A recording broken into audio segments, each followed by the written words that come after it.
Masking এমন একটা feature যেটাকে ব্যবহার করে আপনার বোরিং ভিডিওকে অনেক সুন্দর করে তৈরি করতে পারবেন।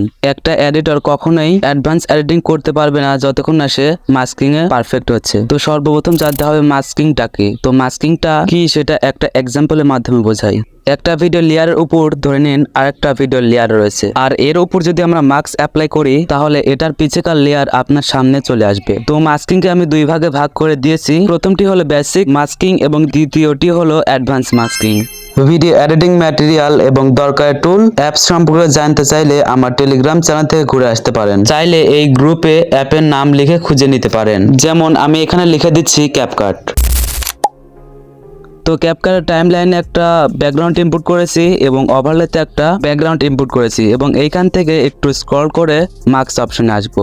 মাস্কে আসলে এখানে অনেকগুলো টুল পেয়ে যাবেন যেগুলো এক একটির কাজ আলাদা আলাদা হয়ে থাকে। আর এই মাস্ক অপশন এবং কি ফ্রেমিং দিয়ে মূলত অ্যাডভান্স এডিটিং করা হয়। আর এইখানে যেগুলো টুল রয়েছে সেগুলোর সবগুলোই প্রয়োজনীয়। তো এখানে প্রথমে রয়েছে হরিজন্টাল, তারপর রয়েছে মাইরর, তারপর রয়েছে সার্কেল এবং এরপর রয়েছে রেক্টাঙ্গেল এবং শেষের দুইটা হচ্ছে হেয়ার্ট এবং স্টার। তো স্টারে ক্লিক করছি এবং এইখানে ক্লিক করার পর এখানে যদি আমরা দুইবার টাচ করি তাহলে এমন একটা লেয়ার চলে আসবে। এইখানে এক্স অ্যাক্সিস এর কাজ হচ্ছে এটাকে ডানে বামে মুভ করানো এবং নিচের ওয়াই অ্যাক্সিস এর মাধ্যমে এটাকে উপর নিচে করাতে পারবেন।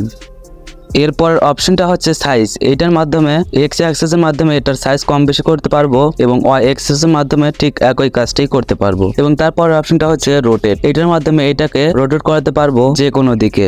এবং এরপরের অপশনটা হচ্ছে ফেদার। এইটার মাধ্যমে মাস্কিংটাতে শ্যাডো অ্যাড করতে পারবো এবং নিচে থাকা রেসিট অপশনে ক্লিক করলে আবার পূর্বের অবস্থানে চলে আসবে।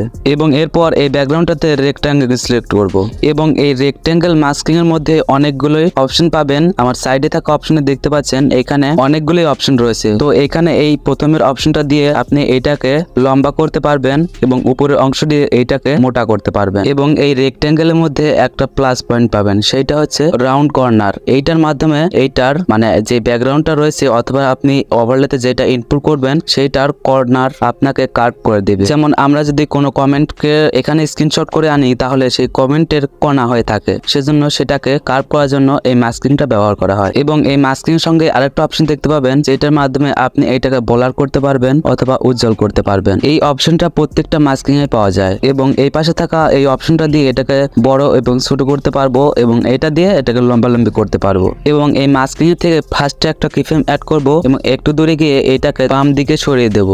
এরকম করলে কিছুটা এমন রেজাল্ট পাবেন। এরপর কিফ্রেমের মাঝে যে কোনো একটা গ্রাফ অ্যাড করে দিবেন, এতে করে এটা আরো স্মুথ হয়ে যাবে।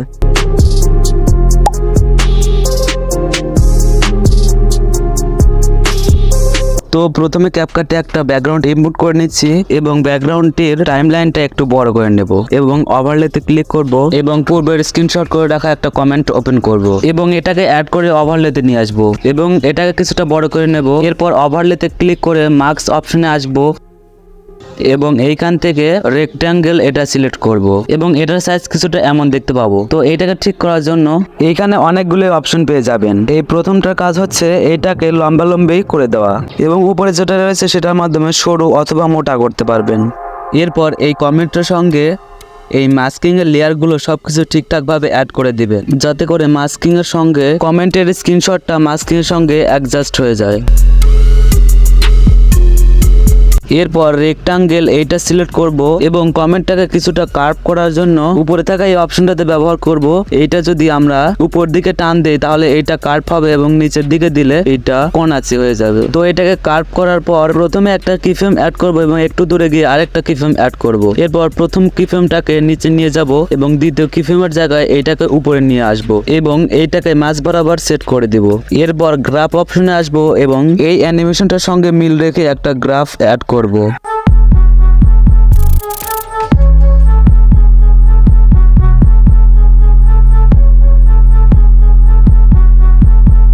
এই অ্যানিমেশনটা তৈরি করার জন্য প্রথমে একটা ব্যাকগ্রাউন্ড এখানে ইনপুট করেছি এবং ওভারলেতে একটা ভিডিও ফুটেজ অ্যাড করেছি। টাইমলাইনের সঙ্গে ভিডিও ফুটেজকে একটু অ্যাডজাস্ট করে নেব এবং ভিডিও ফুটেজে ক্লিক করব এবং এখান থেকে মার্কসে চলে আসব। মার্কসের মধ্যে থেকে সার্কেল এটি সিলেক্ট করব এবং এটাকে টেনে ফুল স্ক্রিন করে দেব এবং ফার্স্ট একটা কিফ্রেম অ্যাড করব এবং কিছু দূর এগিয়ে গিয়ে এটাকে ছোট করে দেব। ছোট করার জন্য ওয়াই এক্সেস এটাকে ব্যবহার করতে পারবো।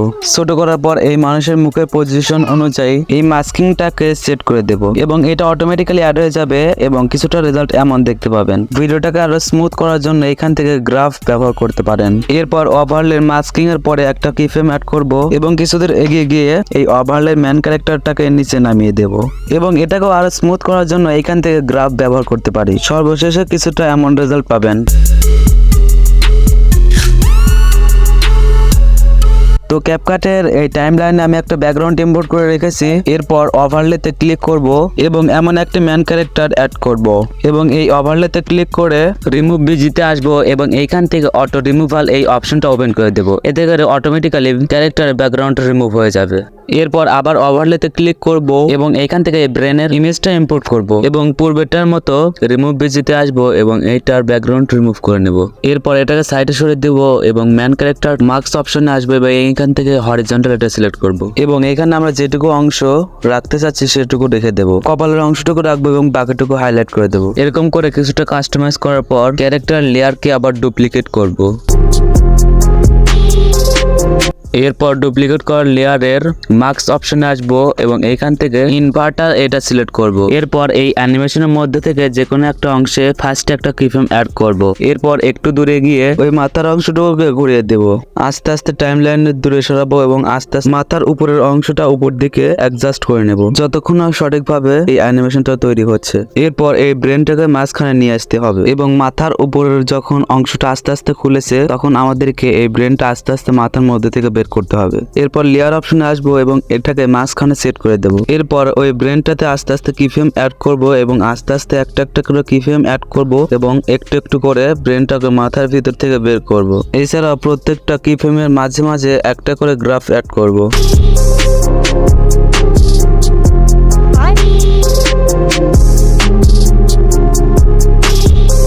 তো মাস্কিং এর দুইটা ধাপ ছিল, এর মধ্যে থেকে বেসিক মাস্কিং কমপ্লিট হয়ে গেছে, এখন অ্যাডভান্স মাস্কিং। এই অ্যানিমেশনটা তৈরি করার জন্য ক্যাপকাটে এমন একটা পিকচার ইনপুট করছি এবং এখান থেকে ওভারলেতে ক্লিক করব এবং পিছনে যে ব্যাকগ্রাউন্ডটা রয়েছে সেটাই এখানে সিলেক্ট করব। এরপর এটাকে ফুল স্ক্রিন করব এবং ওভারলেতে ক্লিক করব এবং এমন একটি ম্যাগনিফাইং গ্লাস নিয়ে আসব। এরপর দ্বিতীয় লেয়ারে ক্লিক করে স্পিচে ক্লিক করে এটার অপাসিটি কমিয়ে দিই। এরপর তৃতীয় লেয়ারটাকে একটু ছোট করব এবং উপরে সেট করে দেব। এখানে তৃতীয় লেয়ারের প্রথমে একটা কিফ্রেম অ্যাড করেছি এবং একটু দূরে গিয়ে আরেকটা কিফ্রেম অ্যাড করেছি এবং শুরুতে নিয়ে এসেছি। এরপর এটাকে আরেকটু দূরে নিয়ে আসবো এবং এইটাকে আস্তে আস্তে কিফ্রেমিং অ্যাড করতে থাকবো। এরপর লেখা অনুযায়ী ম্যাগনিফাইং গ্লাসকে আস্তে আস্তে অ্যাড করব এবং কিফ্রেমিং অ্যাড করতে থাকবো এবং প্রত্যেকটা কিফ্রেমের মাঝে ফাঁকা অংশে একটা একটা করে গ্রাফ অ্যাড করব, এতে করে এটা আরো স্মুথ হবে। আমি যেভাবে দেখাচ্ছি ঠিক এভাবে কাস্টমাইজ করে নিলে আপনার ভিডিওটাও আমার মতনই দেখতে লাগবে। তো এইভাবে আমার মতো কিছুটা কাস্টমাইজ করে নেবেন।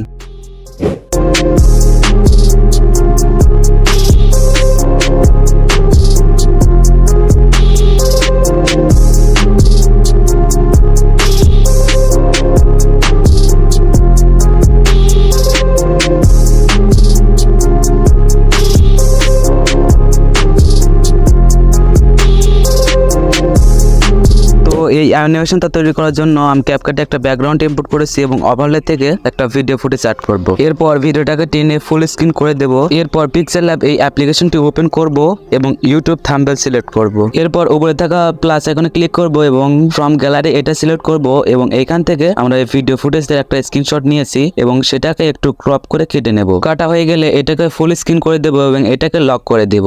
এরপর প্লাস আইকনে ক্লিক করে টেক্সট অপশন থেকে এইখানে একটা টেক্সট অ্যাড করব। এখানে আমি লিখে দিচ্ছি মাস্কিং। এরপর লেখাটাকে একটু বড় করে দেব এবং কালার অপশন থেকে এটার কালার সাদা রেখে দেব। এরপর ফ্রন্ট অপশনে আসবো এবং এখান থেকে আমি একটা ইংলিশ ফন্ট দিয়ে দিচ্ছি। এরপর এখান থেকে 3D রোটেট এই অপশনটাতে আসবো এবং এইখান থেকে এক্স অ্যাক্সেস এবং ওয়াই অ্যাক্সেস কে আমার মতো করে কিছুটা কাস্টমাইজ করে নেবেন। এই দুইটাকে ব্যবহার করে 3D রোটেট করা যায়। এরপর শ্যাডো অপশনে আসবো এবং এখান থেকে ব্ল্যাক সিলেক্ট করব। এরপর এটাকে পজিশন মতো সেট করে দেব। এরপর লেয়ার অপশনে ক্লিক করব এবং স্ক্রিনশটটাকে ডিলিট করে দেব। এরপর লেখাটাকে ট্রান্সপারেন্ট করে এখান থেকে সেভ করে নেব। এরপর ওভারলে থেকে ওই পিকচার ল্যাব দিয়ে তৈরি করা লেখাটাকে এখানে ইনপুট করব। এরপর এটাকে টেনে বড় করে দেব এবং ম্যান ক্যারেক্টারের পিছে সেট করে দেব পজিশন মতো। এরপর মাস্কিংয়ে চলে আসবো এবং হরিজন্টাল এটা সিলেক্ট করব। এরপর এটাকে 90 ডিগ্রি রোটেট করে একদম প্রথমে নিয়ে আসবো। এরপর কিফ্রেমের সঙ্গে মাস্কিং এর লেয়ারটাকে আস্তে আস্তে বড় করতে থাকবো এবং শেষ পর্যন্ত দিয়ে দিব।